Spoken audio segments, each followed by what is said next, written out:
Alors, on va commencer. Je commence par me présenter. Mon nom est Mario Charrette. Depuis les 20 dernières années, je suis consultant dans le domaine de l'emploi et je suis aussi chroniqueur au Journal Le Métro depuis 5 ans. Fait que si vous avez l'occasion de lire ma chronique, elle s'appelle De bons conseils. Elle paraît tous les mercredis et elle porte surtout sur la relation entre la formation et l'emploi. Alors, donc, je m'intéresse beaucoup à ce genre de choses. Alors, aujourd'hui, on va parler de réussir sur une entrevue d'emploi malgré les différences culturelles. OK? C'est pas un sujet facile. Je sais parce que c'est la deuxième fois que je l'entreprends. Puis c'est encore un processus chez moi. C'est encore une réflexion en cours. Fait que peut-être vous allez nourrir mon moulin aujourd'hui. Mais la première fois que j'ai abordé, c'était dans une chronique justement dans le journal Métro. Puis j'ai reçu quelque chose comme 1600, 1800 commentaires. J'avais jamais reçu autant de commentaires que ça sur une chronique. Mais à peu près la 3/4 d'entre eux étaient négatifs. Ce fut donc pour moi une expérience relativement pénible. Dans le sens que quand on parle de différences culturelles, il y a des gens que ça fait lever les boucliers. OK? Il y a des gens qui ne veulent pas parler des différences culturelles, qui veulent faire comme si ces différences-là n'existaient pas, n'étaient pas là. OK? Puis quand on parle de différences culturelles, pour eux, c'est comme si on parlait. C'est presque si on laissait entendre ou on laissait croire que quelque part être différent, ça veut dire être inférieur. Alors que c'est pas vrai. C'est pas vrai du tout. Ouais. Nous prétendrions bien qu'elles ne soient pas là, les différences culturelles, mais pourtant, elles sont là et elles existent bel et bien. Et puis, on n'a pas le choix que de faire affaire avec. Alors, il ne faut pas les traiter comme une menace. Il ne faut pas faire semblant qu'ils ne sont pas là. Parce que si on fait semblant qu'ils ne sont pas là, ils vont venir. Les Anglais vont dire « bite us in the ass ». C'est ça. Ils vont venir nous nuire. Alors, il faut se rappeler l'humanité. Pendant des années, et même, devrais-je dire, des siècles et des siècles, nous étions différents groupes qui vivions dans différentes régions du monde. Okay? Relativement isolés les uns des autres. Okay? Toute l'histoire là-dessus, là, on pourrait parler de la dernière ère glaciaire qui a été à cause de ça et tout ça, là. On n'ira pas jusque-là. Mais pendant de nombreux siècles, on était différents groupes et séparés les uns des autres. Donc, on a eu l'occasion de développer toutes sortes d'habitudes, de formes de modes de fonctionnement, de formes de vie qui sont très différentes les unes des autres. Puis depuis quoi? Peut-être les 4 ou 5 dernières décennies, on a été comme plongé dans une situation où on est mélangés tout d'un coup, encore une fois, les uns avec les autres. C'est comme ça qu'on a commencé. La race humaine, elle a commencé dans le nord de l'Afrique puis au Moyen-Orient. Puis elle s'est dispersée sur le reste de la planète de là. Mais pendant tout ce temps-là, on était comme éloignés les uns des autres. Puis là, d'un coup, on est ramenés ensemble. Puis là, ces différences-là qu'on a développées durant ces siècles-là, tout d'un coup, on est appelé à sa rencontre. On est confronté à elles. Okay? Alors, ces différences-là, par exemple, ça fait partie de ce que j'appelle la diversité humaine.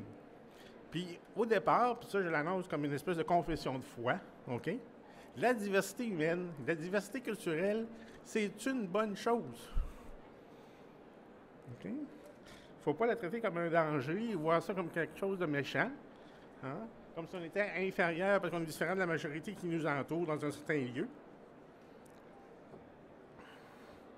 OK? Il faut voir la diversité humaine, au contraire, comme quelque chose de positif. OK? Merci.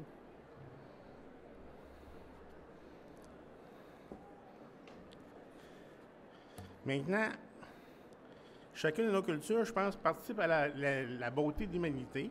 Puis je pense que ça doit être, comment dire, là, conservé à l'esprit. Quand j'étais jeune, parce que ça fait longtemps de ça, quand j'étais jeune, je m'intéressais beaucoup aux cultures différentes. Quand je rencontrais quelqu'un qui venait d'une autre culture, OK, je lui posais toutes sortes de questions. J'aurais probablement fait un bon anthropologue. OK? Je posais toutes sortes de questions à ces personnes-là parce que je voulais savoir comment ils étaient différents de moi. Je voulais comprendre qui ils étaient. OK? Puis j'ai dû m'arrêter à un moment donné parce que je me rendais compte que je rendais les gens inconfortables. OK? Les gens se disaient, ben qu'est-ce qu'il veut, lui, c'est quoi l'affaire, puis tout ça. Comprenez-vous? Alors que moi, tout ce que je voulais, c'est comprendre. Et c'est une vraie aventure de comprendre les différences qui existent entre les êtres humains. OK? Maintenant, ça ne veut pas dire que quand les différences culturelles existent, il n'y a pas de problème. Parce qu'il y en a des problèmes quand on se rencontre. Comme je disais tout à l'heure, on a été séparés les uns des autres pendant des siècles. Là, on se rencontre de nouveau, depuis les 4 ou 5 dernières décennies.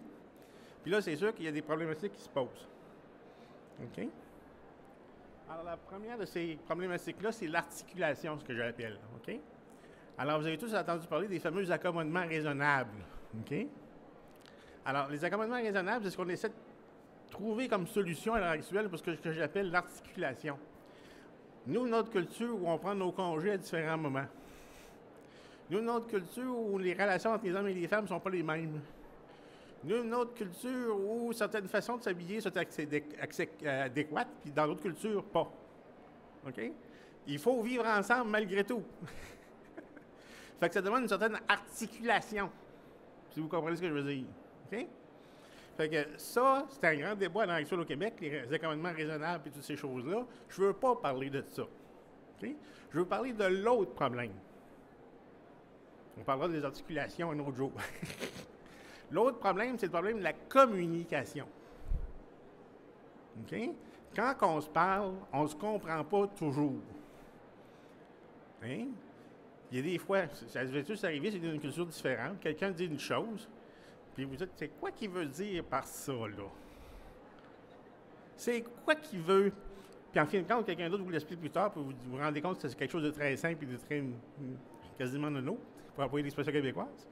Mais le problème des communications entre les personnes qui viennent de différentes cultures est un vrai problème. Puis moi, ce qui m'intéresse, c'est la recherche d'emploi. OK? Particulièrement l'entrevue d'emploi. Alors, pas besoin de vous le dire que ça, c'est un problème communicationnel. N'est-ce pas? Puis s'il y a un endroit où, en tant que culture différente, on risque de ne pas se comprendre, dans le processus de recherche d'emploi, c'est bien à ce moment-là. Okay? Donc, on va surtout parler de l'entrevue d'emploi.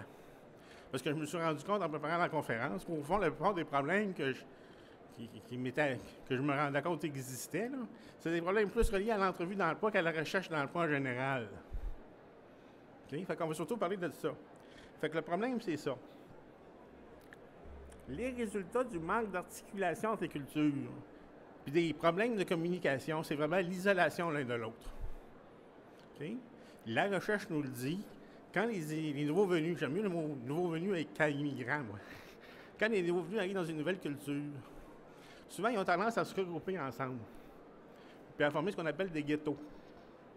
Le mot ghetto, des fois, a une connotation négative. Au fond, tout ce que ça veut dire, c'est la tendance des personnes nouvelles venues à se regrouper pour retrouver un environnement qui leur est familier. C'est tout ce que ça veut dire, au fond. Alors, quand ils sont dans ces ghettos-là, ils brisent l'isolation, mais quand ils se retrouvent devant la culture d'accueil, parce qu'ils sont différents, ils sont au contraire très isolés par rapport à elle. Okay? Donc, le défi du 21e siècle au Québec, puis je dirais dans tout le monde occidental à l'heure actuelle, OK? C'est de trouver un moyen de vivre ensemble dans une autre culture différente.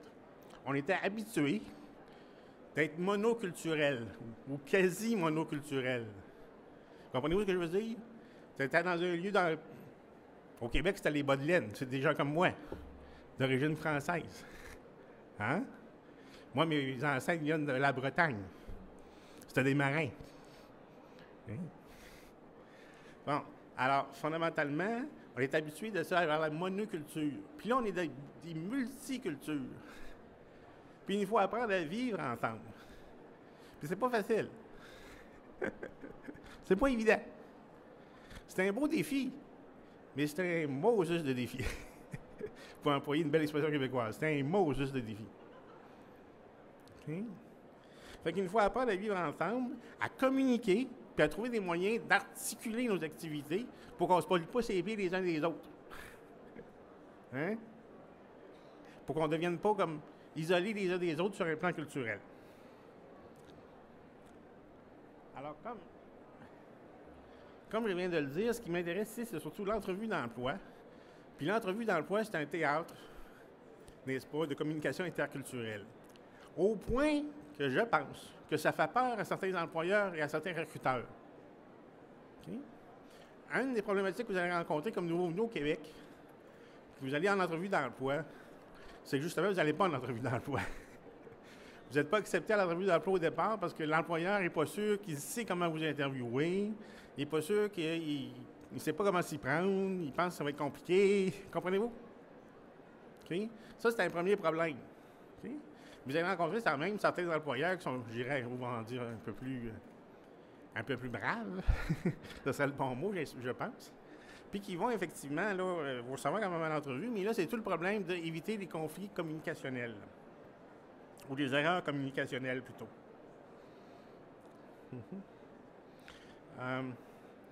L'exemple souvent qui me vient à l'esprit, puis qui vient souvent de gens qui viennent de milieux africains. Des gens qui se présentent à l'entrevue et qui amènent leur famille avec eux. OK?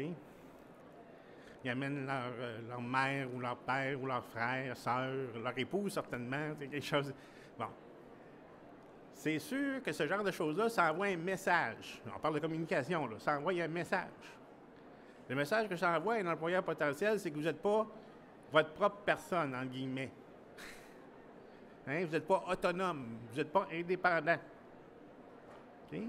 Puis donc, dans la culture nord-américaine, y compris la culture québécoise, être autonome, être indépendant, être sa propre personne, c'est bien important. Okay? Fait que là, à ce moment-là, il y a un message, un mauvais message, un faux message, un message qui est nuisible, en tous les cas, pour la personne qui fait son application, qui présente sa candidature, que, bon, l'employeur décode, puis tout de suite, il y a une expression de « Ouh, c'est quoi qu'est-ce qui se passe? » Hein? Fait que c'est ce genre de choses-là dont on va jaser maintenant. On va parler de 5 dimensions différentes qui ont été présentées par un chercheur qui s'appelle Gert Hofstede. J'ai toujours mal prononcé son nom, j'ai juste appris à le prononcer comme il faut, je pense qu'il y a à peu près 2 semaines. Alors, Gert est originaire de, pas d'Allemagne, mais de Hollande.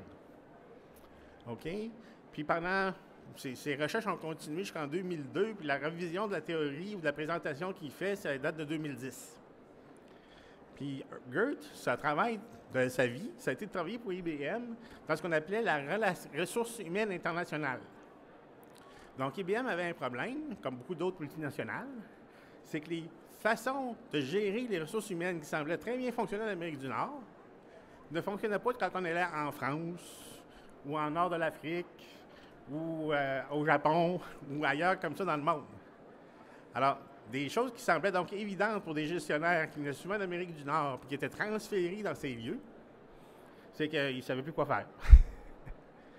Parce que des choses qui pour lui ou pour elle, étaient des choses communes, tout d'un coup, plus rien fonctionnait. Fait que Gert est arrivé sur des lieux puis il a fait des recherches qui ont commencé en 1976, ça date de quand même un bon bout de temps, puis qui ont continué jusqu'en 2002, comme je disais il y a une minute. Il a mené ces recherches-là dans 76 pays ou régions différentes du monde. Puis le livre où il présente le gros de ses résultats s'appelle Culture and Organization Software of the Mind. Dans ce livre-là, il nous présente finalement des systèmes de valeurs typiques qu'on retrouve dans l'univers, dans le monde, sur notre planète, différentes cultures, et comment ces différentes façons de voir dans les différentes cultures du monde nous amènent à porter certains comportements plutôt que d'autres. OK? Alors, à ma connaissance, je suis le seul à avoir essayé jusqu'à maintenant à appliquer les résultats de sa recherche à la recherche d'emploi. OK? Fait que pour moi, c'est quelque chose en processus, puis peut-être, je vais comme je disais tout à l'heure, nourrir mon moulin un peu tout à l'heure. OK? Mais on va voir tout de suite que M. Hofstede a trouvé 5 dimensions qui nous permettent de ramasser entre elles des valeurs culturelles différentes. OK? Ces 5 dimensions-là, c'est très bien montré ici, là. On a même des exemples. Vous voyez les petits drapeaux? Comment se positionne chacune des cultures identifiées par le pays d'origine par rapport à ces dimensions-là. La première qu'on a ici, c'est ce qu'on appelle... J'ai un pointeur. Je vais retirer dans mon pointeur. Power Distance Index. Le voyez-vous? En français, on va appeler ça la différence entre égalité et autorité. OK? On a ensuite individualism versus collectivism. Ça, c'est plus facile. Individualisme versus le collectivisme. OK? Masculinité versus féminité. La masculinité versus la féminité. On va parler des fois orientation vers les tâches ou orientation vers la personne aussi, au lieu de cette expression-ci. Uncertainty Avoidance Index. La certitude versus l'incertitude. Le degré à laquelle, dans une culture, on se sent à l'aise avec l'incertitude ou pas. Et le long ou le long term ou short term. le court terme versus le long terme, en termes de perspective temporelle. OK? Fait que ça, c'est 5 grandes dimensions dans lesquelles on peut regrouper des valeurs qui viennent de différentes cultures puis qui expliquent des comportements culturels.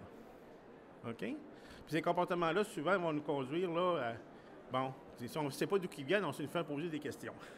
OK? Fait que c'est ça. Alors, on va les décortiquer un petit peu, puis on va voir un petit peu ce qu'ils veulent dire chacun d'entre eux pour la recherche d'emploi. OK, donc par power distance, je le traduis en français par égalité versus autorité. Toute la question ici, c'est comment nos relations reflètent-elles les différences de statut et de pouvoir entre les individus. Alors, j'ai reçu un jour une lettre d'un monsieur d'Afrique qui s'adressait à moi un peu dans ces termes comme ceci. Mon cher honorable monsieur, je me souviens pas de tous les détails, mais c'était à peu près avec 10 mots qui disaient, m'attribuant en fin de compte toutes sortes de titres et de qualités que je ne possède pas. OK? Pourquoi que ce monsieur-là, ça m'attribuait tous ces titres et ces valeurs-là? C'est parce que fondamentalement, il vient d'une culture africaine, où le rapport à l'autorité est très distant et très important. Aussi, si vous êtes un Québécois comme moi, vous êtes allé faire un tour en France voir nos cousins français, vous êtes probablement rendu compte qu'à ce niveau-là, ils sont très différents de nous. OK? Quand monsieur le directeur arrive en France, c'est important. Là, c'est monsieur le directeur, n'est-ce pas? Ça veut dire que pour nous, les Canadiens français, on était un petit peu plus, les Québécois, pardon, on était un peu plus, informels. OK? Fait que ce genre de choses-là, ça joue vraiment dans les cultures. La grande différence qu'on va faire, c'est souvent, c'est entre les Asiatiques et les Scandinaves. Alors, dans les pays asiatiques, normalement, les valeurs culturelles sont très centrées sur l'autorité. OK? On pense aux Japonais, on pense aux Chinois. Ces gens-là, souvent, pour eux, la position sociale que tu as, ça te distingue des autres, c'est très important pour toi, puis tu mérites une certaine révérence. Hein? J'ai ma petite vampirette ici qui fait une révérence. OK? OK? C'est-à-dire que dans les pays scandinaves, c'est connu que les pays scandinaves pourraient être super informels. Alors, le patron s'habille de la même façon que les employés, il mange le même repas qu'eux, il va travailler dans les mêmes locaux. Finalement, on a l'impression qu'il fait partie de la même gang. Pour employer l'expression québécoise, c'est la même gang. Alors que c'est pas vrai, mais c'est ça pareil. OK? Donc, voilà. Fait que, dépendamment de où vous êtes dans le monde, il va y avoir donc des différences au niveau de ce qu'on appelle la façon de voir le monde comme égalitaire, la façon de voir le monde comme hiérarchisé, l'accent sur l'autorité. En Amérique du Nord, là-dessus, on est comme moitié-moitié. OK? Alors, Hofstede a développé quelque chose qui s'appelle le World Value Index.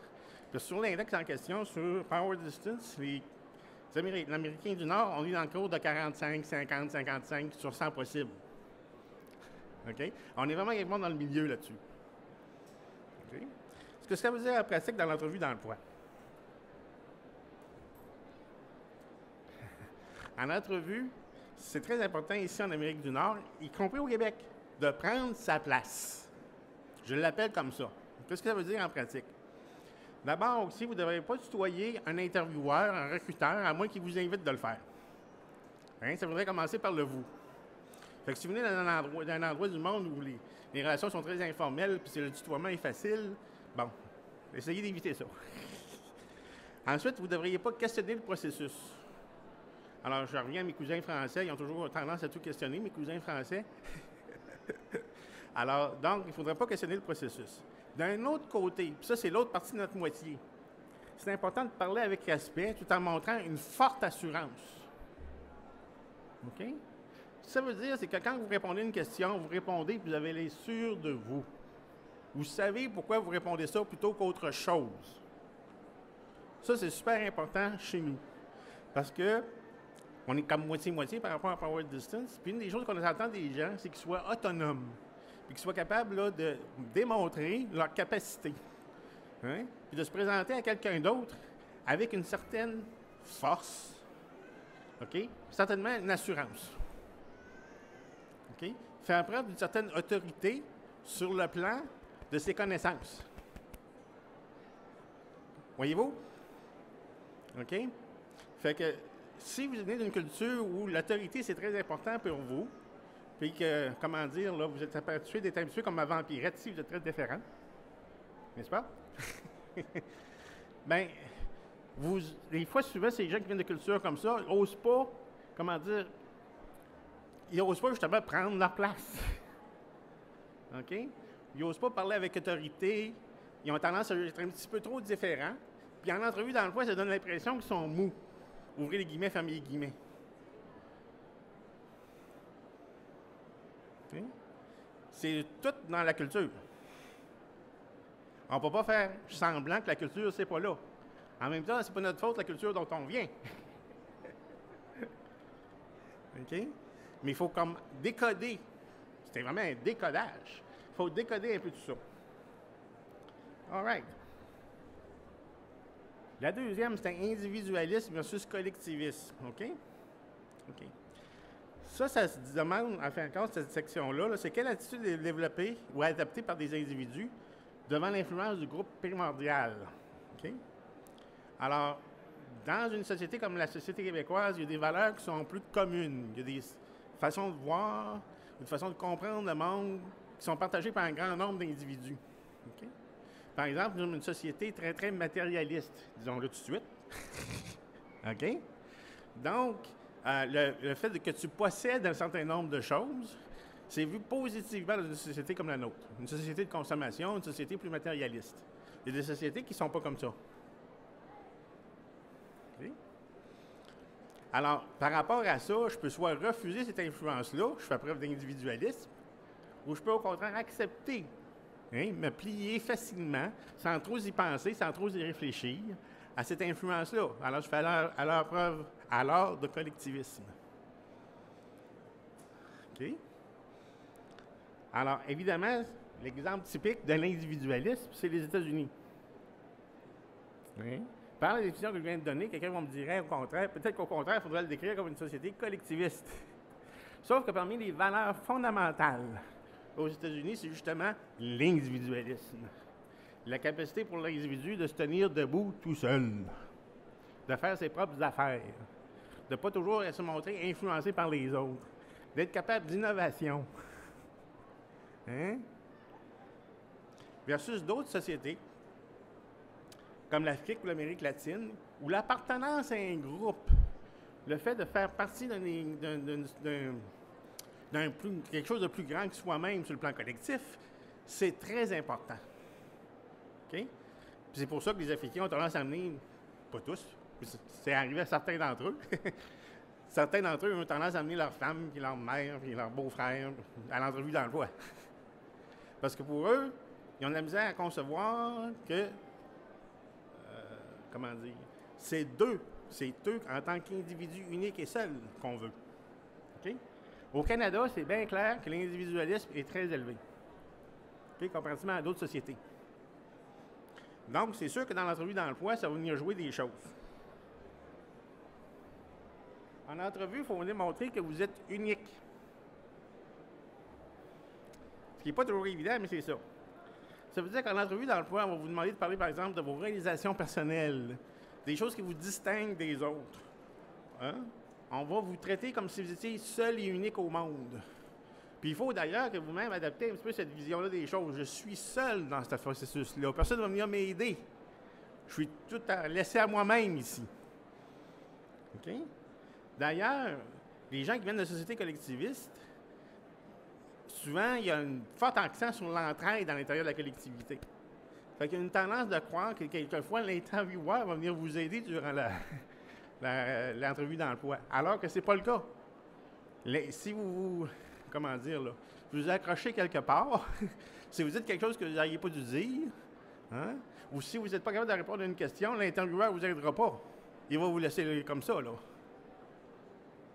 OK? Et comme je me disais tantôt, n'amenez pas les membres de votre famille à l'entrevue. L'important ici, c'est de comprendre que dans une société comme très individualiste comme la nôtre, OK, le but ici, c'est de faire valoir votre unicité. Hein? Le fait que vous êtes différent des autres. Puis, cette différence-là vous a bien préparé, évidemment, pour l'emploi auquel vous appliquez. OK? Pas nécessairement facile. Je commence à voir des gens qui grimacent, là. OK? On reviendra sur ça, d'ailleurs, les difficultés que tout ça implique un peu vers la fin. OK. La troisième dimension de Hofstede. Je suis correct dans mon temps, là? Je suis correct, là? Oui. Je suis correct dans le temps? OK. C'est la masculinité versus féminité. Alors, il y a certaines cultures qui endossent ce qu'on appelle des valeurs masculines, puis certaines cultures qui endossent des valeurs plus féminines. OK? Alors, parce que les gens n'aiment pas ça qu'on le dise de même, puis je comprends aussi, mais ça a été dans la formulation originale, c'était comme ça. On parle d'orientation vers les tâches, qui est plus masculin, versus orientation vers les personnes, qui est souvent plus féminin. OK? Alors, si on a une orientation vers les tâches, on met beaucoup d'accent sur les capacités individuelles, sur les résultats obtenus aux actions, sur la compétition entre individus. Encore là, les États-Unis viennent comme un exemple qui nous vient souvent à l'esprit quand on parle de ça. C'est quand on parle de relations entre les personnes, on va parler des gens qui cherchent plutôt à créer une certaine harmonie, une qualité dans les relations, vont se centrer sur les besoins, OK, à répondre aux besoins, alors des choses comme ça.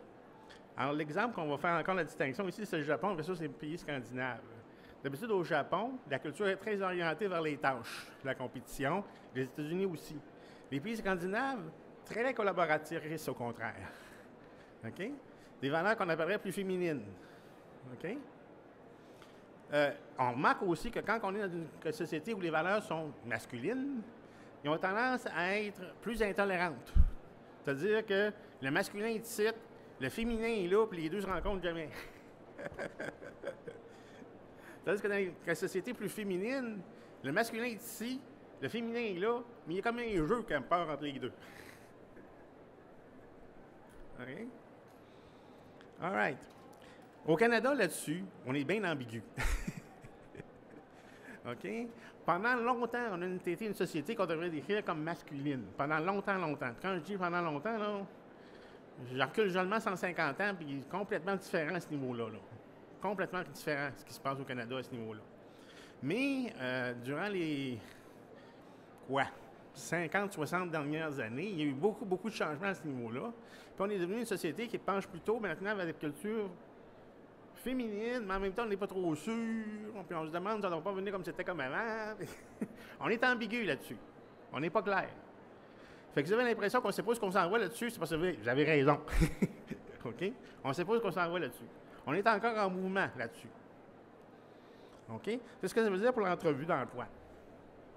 OK, si vous venez d'une société avec des valeurs très masculines, il y a certaines personnes qui ont de la misère à avoir une femme mener une entrevue d'emploi. OK? Habituez-vous. OK? Je sais que ça paraît un peu bête ce que je viens de faire, là, mais que vous. OK? Habituez-vous. Parce que c'est clair que dans notre société à l'heure actuelle, les valeurs féminines prennent de l'ampleur, puis ça a permis aux femmes d'accéder à des postes de pouvoir qu'elles n'avaient pas auparavant, si je recule encore une fois, il y a 150 ans. OK? Fait qu'habituez-vous à ça, parce que dans une culture masculine, les distributions de rôle entre les genres, entre les sexes, c'est très, très compartimentalisé, tandis qu'ici, ça ne l'est pas. OK? L'entrevue d'emploi va être orientée vers les capacités et les résultats. Alors, encore une fois, par exemple, ça, c'est le côté masculin. Dans le marché du travail, en Amérique du Nord, il y a encore des valeurs très masculines à l'intérieur du marché du travail. Donc, l'une d'entre elles, c'est la compétition, les résultats, les tâches. Tout ça, c'est des valeurs très importantes encore. Vous êtes toujours en compétition. OK. Il y a beaucoup de gens qui sont des nouveaux au Canada qui ne comprennent pas ce bout-là. Vous êtes toujours en compétition avec quelqu'un d'autre. Toujours. Ça se peut que vous ne l'avez jamais rencontré, cette autre personne-là, puis vous ne la rencontrerez jamais. Mais vous êtes toujours en compétition avec quelqu'un d'autre. OK? Fait que ça, c'est encore l'aspect masculin qu'on se retrouve au Québec ou au Canada. Une autre chose aussi, c'est que l'employeur, ça, c'est le côté féminin, masculin, bon. Une valeur féminine, ce serait de se préoccuper des besoins des autres, hein? OK? Mais votre besoin de travailler dans l'entrevue, il n'y a rien à... Personne s'en préoccupe. Vous avez besoin de travailler, vous avez besoin de gagner des sous, mais l'entrevue, ça ne concerne pas ça. L'entrevue, ça concerne votre capacité de faire la job, d'accomplir le travail. Okay? Donc, vous devez convaincre la personne qui est devant vous que vous pouvez accomplir le travail. Après ça, il vous donnera une job. Puis elle ferait des sous. OK? Alors ça, c'est le côté masculin de notre culture. OK? Fait que ça, c'est important à comprendre parce que, bon, des fois, certaines personnes ne comprennent pas le processus, puis là, ils commencent à parler de leurs besoins. Au moment où vous commencez à parler de vos besoins à vous dans une entrevue d'emploi, l'entrevue d'emploi vient de finir. Hein? Même si vous sortez seulement une demi-heure plus tard, ça, c'est fini. Ben, c'est plate, mais c'est ça. La dernière, uncertainty avoidance. Certitude versus incertitude en français. OK? Comment une société fait-elle face à l'ambiguïté et à l'incertitude? Cherche-t-elle à tolérer l'incertitude ou au contraire à tout prévoir pour l'éviter? OK? Alors, dans certaines cultures, on a tendance à plutôt prévoir qu'autre chose. Donc, on pense à l'Amérique latine, on pense à l'Europe de l'Est. Les gens en Europe de l'Est, ils aiment ça leur sécurité, ils aiment ça que la vie soit prévisible, qu'on sait ce qui va arriver demain, que demain soit fait la même chose qu'aujourd'hui, parce qu'aujourd'hui, c'est imprévisible, hier, et bon, il y a une continuité comme ça. Dans les pays plus anglo-saxons, les pays nordiques, en Scandinavie encore, en Chine, OK, selon l'index qu'a développé M. Gert Hofstede, OK, il y a une plus grande tolérance à l'ambiguïté.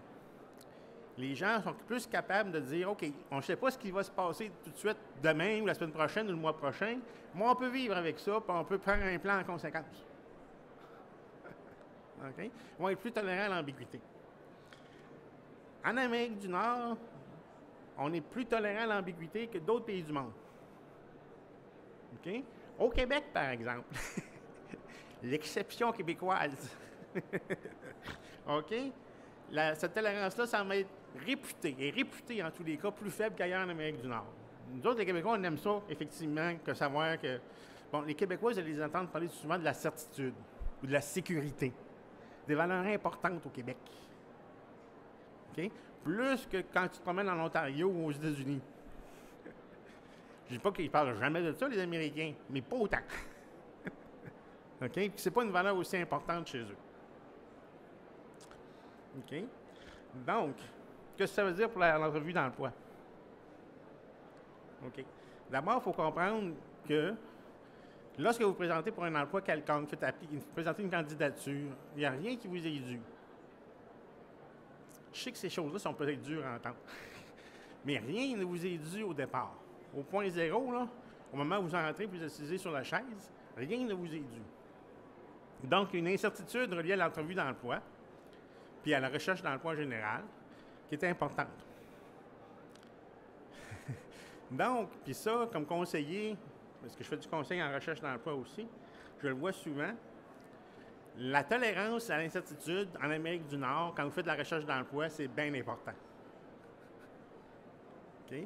Si vous venez d'une culture où on cherche à tout prévoir à l'avance, puis que, tu sais, tout est réglé au quart de seconde, vous allez trouver ça difficile. OK? Parce que fondamentalement, il faut une certaine tolérance à l'incertitude pour faire une bonne recherche d'emploi en Amérique du Nord. Pourquoi? Parce qu'une recherche d'emploi, normalement, prend du temps. Puis pendant ce temps-là, on bouille dans notre propre jus. OK? Parce qu'on n'est pas tolérant à l'incertitude des fois, si on a eu une bonne entrevue, OK? Ah bien là, on est tout content. Puis on entretient des faux espoirs. Puis on arrête de faire de la recherche d'emploi. On attend qu'ils nous appellent pour nous dire « Oui, vous avez la job. » Ne faites pas ça. OK? L'entre-recherche d'emploi n'est jamais terminée que lorsque finalement vous êtes assis au bureau la première journée de travail. OK? Tant que ça, c'est pas le cas, vous êtes dans l'incertitude toujours. Puis même si une entrevue d'emploi semble s'être bien passée, ça ne veut pas dire que vous avez la job. Employer encore une fois l'expression québécoise typique. OK? J'ai dit que c'était la dernière, mais je me trompe, j'ai oublié long term versus short term, le court versus le long terme. OK? Ou l'orientation vers la courte ou la longue durée. Alors, quand on a une préoccupation dans une culture vers la courte durée, on pense tout de suite en termes d'immédiateté, de ce que ça donne aujourd'hui, des résultats tout de suite immédiats. OK? C'est-à-dire que quand on travaille plutôt sur la longue durée, on va avoir des préoccupations sur les conséquences à long terme de nos gestes. OK? Alors, beaucoup des disputes qu'on voit entre les États-Unis et l'Europe, ça tourne beaucoup autour de la longue durée versus la courte durée. Les Américains ont plutôt une culture centrée vers le court terme, les résultats immédiats. En Europe, on se préoccupe plus des conséquences politiques, environnementales, des choses comme ça. Puis ça s'inscrit souvent dans un temps plus long. OK? Fait que là, bon, des fois, ils ne se comprennent pas à cause de ça. Mais si on est dans une culture où les choses ça passe vite, généralement vite, versus une culture où, au contraire, le temps s'allonge. Quand j'étais en Haïti, la joke, on disait toujours aux gens de venir une demi-heure plus tôt que l'heure où on avait prévu commencer. Alors, on disait aux gens, on commence à 7 heures très précises, n'est-ce pas, alors qu'on voulait commencer à 7h30. Parce que pour les Haïtiens, la notion d'un temps très segmenté en petits morceaux fins comme ça, puis dans les pays africains en général, c'est comme ça aussi. Les Haïtiens d'ailleurs, ils ont hérité ça de leurs ancêtres africains. Okay? Alors, fondamentalement, c'est pas toutes les cultures qui segmentent le temps en petits morceaux comme nous, les Nord-Américains, le faisons. Tu sais, qu'est-ce que tu fais? Dans certains milieux de travail, on est évalué aux 15 minutes, littéralement. Là. OK. Alors, au Canada, c'est plus court que long. Hein? Généralement, les gens, puis là, on parle vraiment de la recherche d'emploi, dans ce contexte-là très particulier, les résultats à court terme sont plus importants aux yeux de la personne qui vous interviewe que ce que vous pouvez faire à long terme. Parfait. OK? Donc, ça veut dire pour la recherche d'emploi ou la entrevue d'emploi. En entrevue d'emploi, ne discutez pas de votre plan de carrière. Ah, moi, monsieur, je suis un homme capable ou une femme capable, puis un jour, je vais avoir un poste important, puis mon but, c'est de faire ceci. Ça ne les intéresse plus. Il y a un temps que ça se faisait, ça. Je recule suffisamment longtemps dans le temps, là. Mais de plus en plus, l'entrevue d'emploi est centrée sur le résultat immédiat. Qu'est-ce que vous allez faire demain matin? Hein? Puis en quoi votre candidature va-t-elle me permettre de remplir les tâches qui sont les miennes? OK? Donc, plutôt parler des compétences que vous possédez aujourd'hui, puis comment elles peuvent être applicables demain matin. OK? Vraiment centré sur le court terme, sur ce qu'il y a à faire aujourd'hui. Ce qui serait utile à votre entreprise dès votre embauche. Fait qu'on est plus court terme que long terme. OK? Fait que si on fait une espèce de résumé de tout ça pour l'entrevue, OK? 5 principes. Premier principe, prenez votre place. Hein? Ayez l'air sûr de vous, ayez l'air un petit peu autoritaire. Hein? Tout en étant respectueux. Ça, on a vu ça quand on a parlé d'égalité versus autorité. OK? Parlez de vous avec aise, faites valoir que votre candidature est unique, OK? Que vous êtes une bonne personne pour la job. OK? Ça, on a vu ça quand on a parlé d'individualisme versus collectivisme. OK? Cherchez toujours à faire valoir vos capacités et vos réalisations. Parce que dans le marché de l'emploi, les valeurs masculines sont plus prédominantes. Donc, on a vu ça quand on a parlé de masculinité versus féminité. Donc, mettez en lumière vos capacités et vos réalisations. Acceptez que vous ne comprendrez pas toujours. Oh, ça a été mal écrit, ça. Acceptez que vous ne comprendrez pas toujours ce qui se passe. Il manque un mot. OK? Donc, là, on a vu ça quand on a parlé de certitude versus incertitude. OK? L'entrevue d'emploi, c'est pas fait pour vous rassurer, c'est fait au contraire pour vous rendre un petit peu anxieux et incertain. OK? Donc, acceptez que l'entrevue d'emploi et la recherche d'emploi en général, il y a une dose d'incertitude avec laquelle il faut vivre. Puis, accentuez les avantages immédiats de votre embauche, si on vient de voir ça dans le court versus long terme. OK? Déjà là, vous avez 5 principes que si vous les appliquez, ça va aller beaucoup mieux les entrevues d'emploi. Maintenant, les appliquer, c'est pas nécessairement facile. OK? Une chose à propos de toutes ces 5 dimensions-là, puis les différentes valeurs et modes culturels qu'on y retrouve, c'est que si vous venez d'un pays asiatique, peu importe, vous arrivez au Canada, dans votre personnalité, à l'intérieur de vous, vous êtes asiatique. Notre culture fait partie de nous, fait partie de notre personnalité. Okay? Donc, c'est bien beau tout ce que je viens de vous dire là, mais adopter les comportements d'une autre culture, ça ne se fait pas en criant lapin, pour encore employer une belle expression québécoise. OK? C'est pas évident. Puis c'est pour ça d'ailleurs que chez certaines familles d'immigrants, c'est pas avant la 2e génération que l'intégration est finalement complète et réussie. Parce que c'est pas facile de mettre quelque chose de côté qui fait partie au fond de nous. OK? Ce que je vous propose, c'est de voir ça comme un rôle que vous devez jouer. Exactement comme un acteur au théâtre. OK? La personnalité, hein, vous vous souvenez, les Grecs, il y avait un masque devant leur visage quand ils faisaient leur théâtre. On appelait le masque le persona. La persona, ça donnait le mot en français personnalité. OK? Donc, il faut adopter un masque un peu. Puis apprendre à se comporter un petit peu de la façon qu'on s'attend de vous. On pourra en discuter encore bien longtemps, mais c'est ce que j'avais à vous dire pour aujourd'hui.